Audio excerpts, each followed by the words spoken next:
బంగారం మంచిదో కాదో పరీక్షించాలి అంటే నిప్పుల్లో వేయమన్నారు. భార్య ఎలాంటిదో తెలుసుకోవాలంటే దరిద్ర స్థితిలో ఉన్నప్పుడు ఎలా ఉందో గమనించమన్నారు. ఐశ్వర్యం ఉన్నప్పుడు అందరూ బాగా.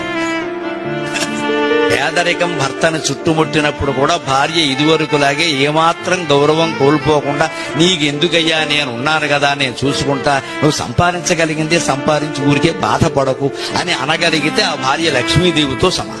భార్యకు పరీక్ష ఏమిటంటే భర్త యొక్క దారిద్ర్య స్థితి. ఉద్యోగాన్ని కోల్పోవడం దారిద్ర్యం అనగానే ఏదో అనుకోకుండా ఉద్యోగం కోల్పోయారమ్మా. ఇవాళ సాఫ్ట్వేర్ ఉద్యోగాలు ఎలా ఉన్నాయి?